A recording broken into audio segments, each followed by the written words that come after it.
Matthew 25, when the Son of Man comes in his glory and all the angels with him. This chapter continues from the previous chapter. Matthew 24, Jesus explained to the disciples about his coming, and he warned them to be ready. The Son of Man comes at a time when you don't expect. So a strong emphasis on Jesus coming at any time, coming with glory as king and judge. And that pattern just continues now in Matthew 25, with Jesus also speaking of his coming, the preparations for that, and certainly of his glory and his authority when he comes.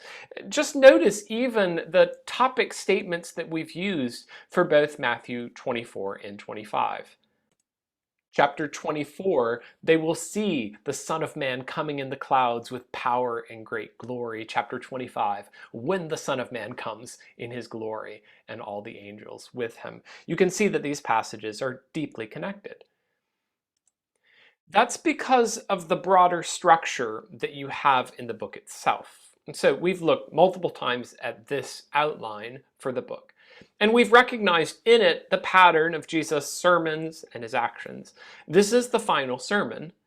It's an extended discourse. It involves actually Jesus confronting the Pharisees, but more significantly and more extensively, Jesus teaching the disciples about how they must prepare themselves for his return. And you should recognize that immediately after this sermon is concluded, it's directly now into Jesus' betrayal and death and the end of the book. So these words are a fitting summary and kind of a climax of Jesus' teaching up to this point. With several themes, we'll find that this is the highest point or the most clear exposition that Jesus gives of his teaching on that point. Let's take the opportunity to survey the chapter and then notice some themes, and then we'll work section by section through the chapter to understand what's happening. So the first of three kind of parables or expositions is the account of the 10 virgins or the 10 bridesmaids who are waiting for the bridegroom to return. The second account of these three is a comparison to a man who goes on a long journey. And the concept here is that the stewards are to be ready, each one of them having received a trust from the master. And are they then fulfilling the trust that he gave them? The final section is Jesus talking now more directly and more explicitly about his own return. When the Son of Man comes, he will gather all the nations and he will judge them, separating one from another as a shepherd separates the sheep from the goats. And you can see that the standard by which he judges them, whether they dealt with his brothers lovingly, that being then an expression of how they treated him. A couple of patterns that are really interesting across this section and help us process what's happening. We should recognize that the kingdom of heaven is like pattern. The parable type pattern is certainly, and by no means, limited to here.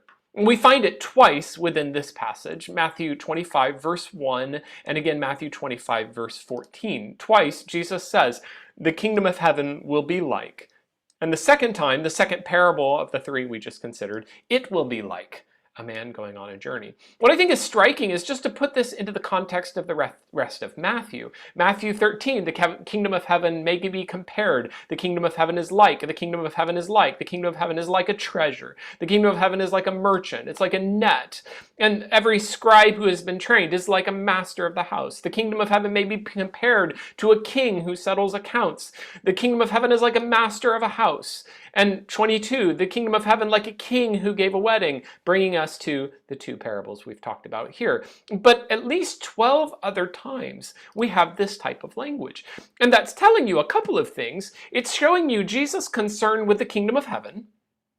It's showing you his use of parables to talk about the kingdom of heaven. It's showing you that there are multiple angles for explaining this.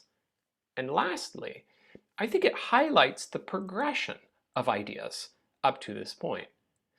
And what I mean is that the greatest bulk of those expressions, the kingdom of heaven is like, occur back in chapter 13. These are sometimes called the kingdom parables. And you can see multiple times within that chapter this language, the kingdom of heaven is like, across Matthew 13.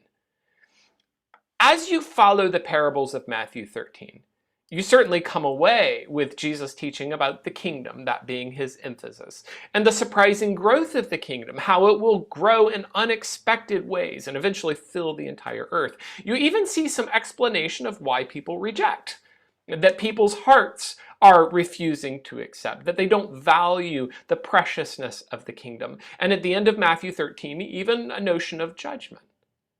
The thing that I think is interesting is if you take Matthew 13 and move to Matthew 25, they really are drawn in parallel. The kingdom of heaven is like. But there's no question that Matthew 25 has significantly progressed in clarity, in Jesus openly espousing and openly explaining the realities of the kingdom. And I would highlight in two particular ways. Number one, Jesus' role is now so much more explicit. Now, I don't want to understate this. The reality in Matthew 13 is that Jesus is spoken of with great authority. He is the one who will come and judge. But when you get to Matthew 25, you have language like, the Son of Man comes in his glory with all the angels. The Son of Man is the judge that separates between the sheep and the goats. He's the king. The language has become so much more direct and explicit. And what you're watching there across Matthew is the progression of ideas, the progression of clarity as Jesus proclaims the truth about himself.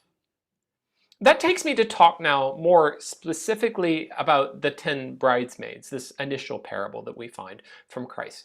And a couple of things that will help us just appreciate and understand what's going on here. Jesus refers to the 10 virgins who take their lamps and are supposed to be prepared to meet the bridegroom, and multiple times throughout the passage you see that reference. We might be a little confused when we read 10 virgins and then we read about a bridegroom. The assumption we might wrongly make is something like, well, these 10 virgins are going to marry the bridegroom, so they're waiting for him to come so they can marry him. We would be helped probably if we understood as we read the 10 virgins referring to bridesmaids. We could even translate it that way or understand it that way. It's a different cultural category. There's no exact parallel, but that's the idea. These are not the brides. The bride is not mentioned in the passage because she's not really relevant or significant to the account. These 10 are the bridesmaids that go together with the bride, who are going to be part of the entire celebration. And there is some culture stuff going on here. Part of what's happening is the expectation that the bridegroom, when he's ready, when he's prepared the dwelling and everything is set, that he would come now and take the bride to be his own. And part of the expectations of the time. And that would not necessarily be a known time. The bridegroom would come, and on that day or at that moment, people were supposed to be ready. Another thing that's just different, and perhaps not part of our familiarity because our lives are different, is to recognize this discussion of the lamps. So the oil lamps would have been something like this. You're just talking about a kind of a clay pot or container, and it's filled with oil. There's a handle, there's a reservoir inside where you see the pouring hole in the shoulder, and then a nozzle. In this case, 2 nozzles. This is from roughly the era that we're talking about. And there are other lamps that actually had multiple nozzles, as many as 7 or more. But you would just lay a wick across, going in through the nozzle, going in through the hole. It rests downward into the oil. And as you light the wick, then the oil rises up, and you use this as your way of moving around. Now, obviously, we're not dependent on things like this because we don't have this need. We turn the lights on. But in Jesus' day, this would have been an important part of life. And part of the tradition, at least as far as we understand it, is that when the bridegroom is ready, the bridesmaids come together with him and they travel from the one home to the location of the wedding feast and the festivities and everything that's going to happen. So this is part of the process and part of being prepared for it. The basic notion, though, you can get from this passage without knowing anything about those that cultural background. And that is just the reality that the concept goes, you must be prepared. The day of the wedding has arrived, and one must be ready to go. One other note I'll add in here, at times there is confusion. People want to know what the oil represents, what do the lamps represent, why are there 10 virgins, and what is the significance of the number 10? And the answer basically is there's probably not any. The parable itself has given us enough information about the point. The point is to say, be ready. The bridegroom comes at a time you do not expect. I do want to make one passing observation that's striking here. If you recognize within this passage that Jesus Christ is offering himself as the bridegroom that everyone awaits, that's actually really interesting in terms of some of the metaphorical language you have from across the Old Testament. So passages like Isaiah 54 talk about the Lord of hosts as your husband, and the Lord has called you like a wife deserted. Isaiah 62 talks, again, in this kind of language, the bridegroom rejoices over the bride, so also your God shall rejoice over you. Ezekiel talks about this kind of idea as God preparing or taking care of and having mercy on an adulterous woman or a miserable woman. And the Lord then says, you became mine. You are my bride. And continuing on, we have this later on in Ezekiel, talking about Israel's adultery and as an adulterous bride against God. Or the entire metaphor and metaphorical language of Hosea, the concept of Israel being betrothed to God forever, Israel as God's bride. It's striking then that Jesus turns around and takes some of that language and refers to himself as the bridegroom, borrowing language of Yahweh towards his bride. Jesus now is the bridegroom towards his bride. That takes us to the second parable. The second parable is the parable of the master leaving on a journey. And you remember the account where you have him giving talents to each one of his servants, and each servant receiving a different amount. One servant receives 5 talents, another receives 2 talents, another receives 1 talent, each according, it says, to his ability. And there's a bit of a comment there to say that God's dealing with people is fair and equitable, and he knows what ought to be. So he deals with people according to his intentions, and that's satisfactory. We saw, of course, in an earlier parable, the parable of the man in the vineyard and people that labor for different amounts of time. God deals with each according as he is just. I should comment something here. When you read about talents multiple times across the parable, because we have a word talent and it refers to proclivities or skills, abilities, and that type of thing, our assumption might go, we're talking about the ability to play the piano, the ability to organize things, the ability to speak in front of people, or something like that. And it's not. A talent is a unit of weight. And so what we're actually talking about is a certain amount of silver, or possibly a certain number of coins. And so a fair estimate here is we might be talking about something like 6,000 denarii, which is 1 day's labor, roughly speaking. And if that's the case, then we're talking about something like 23 years of profit or savings from someone's labor. 23 years of wages. And that's probably on the low side of the estimate. We're talking about a lifetime worth of riches. And we're then looking at 3 different people, one that receives 5 times that. I mean, this is just an astronomical sum. But even the person who receives the 1 has received an immense amount of wealth. You recall from the story what happens. The one who had received the 5 talents goes and trades with them, and he makes 5 talents more. So also the one who had the 2 talents made 2 talents more. And there's different return on their investment because they had a different kind of investment. The one who had received the 1 talent goes and dug in the ground and hid his master's money. He does nothing with it. And is it possible, in terms of the framework of the parable, that it was already said, according to their ability, the master knows his servants? And as a matter of fact, yes, the one who received the least does the least with it. And the irony is that he has the least to care for, and he also does the least. After a long time, that's an interesting reference, and we'll return to that concept later. The master of those servants came and he settled accounts with them. And each one comes, you can just follow as you walk through each one of the servants, the response. Here, master, you delivered to me 5 talents, and I bring 5 talents more. And notice then the phrase or the summary, well done, good and faithful servant, you have been faithful over a little, I will set you over much. It's faithfulness that's twice emphasized here. The first servant commended for his faithful labor.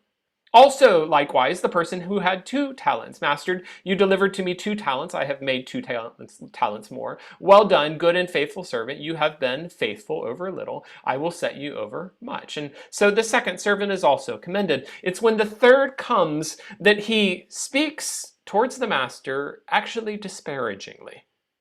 Master, I knew you to be a hard man, reaping where you do not sow and gathering where you scattered no seed. You expect return where you make no investment. I was afraid, so I went and I hid your talent in the ground. Here you have what is yours. There's a disrespect to his words. There's a disregard. There's even a distrust to his words. And the striking thing about it is that the servant has actually denigrated the character of his master. He's actually attacked his master as a hard and difficult man. The master's response is to take that as it stands. First, an evaluation. What is this servant like? You are a wicked and slothful servant. But okay, you tell me that I am a hard man, where I reap where I have not sown, and I gather where I scatter no seed. Okay, even if that's true, even if you distrust me like that, that would have motivated you, one would think, to invest my money. And at least at my coming, I should have received what was my own with interest. If that's what you think of me, you would have taken it seriously. The summary or conclusion of the parable: to everyone who has, more will be given, and he will have an abundance. From the one who has not, even what he has will be taken away. I think the concept is not that those who have received little then are not responsible. On the contrary, the concept is that when the master comes and he looks at his servants and he asks them to give an accounting of what they have done, there should be something in their hands. And those then who have been faithful and labored will have the opportunity to do more, the opportunity to serve the master with honor. And those who have nothing will suffer. The conclusion of the parable, as we will return to later, is that the worthless servant is cast into outer darkness. And it's a sad conclusion because of his failure. Then let's move to the third and final parable, or the third and final explanation of this chapter. And that is at the verses 31 and following. We've moved now from the quality of a parable. Do you recall in the first instance, it started out, then the kingdom of heaven will be like. And in the second instance, we had something similar, for it will be like. So in both cases, kind of a comparison type of structure. When we get down here, there is nothing like that. It's just directly to the theological reality when the Son of Man comes in his glory and all the angels with him. And his explanation follows. He will come to judge. Before him will be gathered all the nations. He will separate people from one another as a shepherd separates the sheep from the goats. You might recall that earlier we had the parable of the tares. The wheat from the tares, how will they be separated out? And the result then is that the king will say to those on his right, come, you who are blessed by my Father, inherit the kingdom that I've prepared for you. The standard goes, as they cared for the least of his brothers. Specifically, they gave him food when he was hungry, when he was sick. You visited me, I was in prison, and you came to me. As you did it to the least of these, my brothers, you did it to me. Then he will say to those on the left, those who now face judgment, you cursed, depart into eternal fire prepared for the devil and his angels. Why? As you did it to the least of these, my brothers, you did it to me. What? Well, you never visited me. You did not clothe me. You never took care of me. I was hungry and thirsty and sick, and there was no help. And so on that basis, then, the master says, you will stand condemned. A couple of insights from that last parable. Jesus has spoken of his return often across Matthew. The interesting or striking thing about this reference, he has never spoken with such clarity. And I'd like to just survey as you go down through Matthew or as you see these ideas build. Many will say to me, Lord, Lord, and they will call out. And Jesus, as the judge, is the one who has the right to decide between them. But in reference to his coming, we're still waiting to get the fuller picture. Here, one of the very clear statements in chapter 16, the Son of Man is going to come with the angels in the glory of his Father. He will repay each person. Then will appear in heaven the sign of the Son of Man. All the tribes of the earth will mourn, and they will see the Son of Man coming on the clouds of heaven with power and great glory. But listen to the beauty and richness of this. The Son of Man, in our passage now, comes in his glory and all the angels with him, and he sits on his glorious throne, and before him are gathered all the nations. And he judges them all based on his words and their response to him. One interesting comment here. Notice you have the Son of Man language. You have just a little bit later his comment, those blessed by my Father. So we're clearly talking about Jesus here, no question about that. But then there's a kind of a shift. He sits on his glorious throne. The king will say. And a bit later in the passage again, the king will say. And the interesting thing about this is that Jesus Christ, the Son of Man, who comes sent by the Father, is now claiming his title as king. King of the world, king of the universe. One other thing I'd like to clarify about this passage, you recall that I talked about the standard by which he will judge the two groups of people. He says, as you were visiting me, dealing and helping me when I was thirsty and when I was hungry and when I was naked and you clothed me, I was sick and so forth. On that basis then, as you did it to one of the least my brothers, you did it to me. And similarly below, the others are condemned because they did not care for the least of these, and thus you did not care for me. We could read this in an extremely shallow way, and understand it to mean something like one wins Jesus' approval strictly by hospitality, kind of a salvation by hospitality. That's not the point of the passage. And the point of the passage is really to talk about the closeness between Jesus and those who follow him. To love his brothers, we'll discover in 1 John, is an expression of loving him. And to love him is an expression of hating the world. And to love God and hate the world is an expression of a transformed heart. And therefore he can judge on this kind of basis.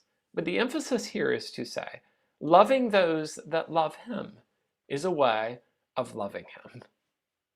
Some shared patterns to return to these parables and just to talk about the richness of the theology across them. I've given a lot of ideas. I want to put some of the pieces together or get the big picture of the parables and understand the emphasis of each. And to do that, we can talk about Jesus' role, Jesus' return, the true disciples, or what distinguishes those who are truly followers, and the judgment, or the basis of the judgment, on false disciples. Parable 1, this is, you remember, the story of the bridegroom, the parable in comparison to the bridegroom and the bridesmaids who are waiting for him. Who is Jesus? He's the awaited bridegroom, tapping into all of this Old Testament expectation. What is it saying about Jesus' return? Jesus returns at an unexpected time, at a time you would not anticipate. Who are the true disciples? They are the bridesmaids, or we'll just say disciples that are prepared for his coming. This marks a true disciple. And what is the basis of those who are judged? They were not ready. And furthermore, there is no relationship. Remember the bridegroom's words, I never knew you, a close echo of Jesus' words much earlier in the Sermon on the Mount. The second parable was the parable of the master gone on a long journey. And that is the comparison. Jesus is like this master, this owner who returns. He returns to settle accounts and to hold his servants accountable. And that's the nature, or what we ought to expect of Jesus' return. The faithful disciples are those who are good stewards of time and of opportunity. And the basis of judgment for those who are unfaithful, they're wicked, they're slothful. Finally, the last parable, Jesus is identified as the king and the judge. Jesus' return is that he comes in glory with all the angels to sit upon a throne, an extraordinary statement of his glory and his power. What is a true disciple? How do they mark themselves? Well, they are those who care lovingly for his people, and those who are judged are those who did not care for his brothers, but more significantly, those who did not care for him. And that helps us, I think, get the picture of the parables together.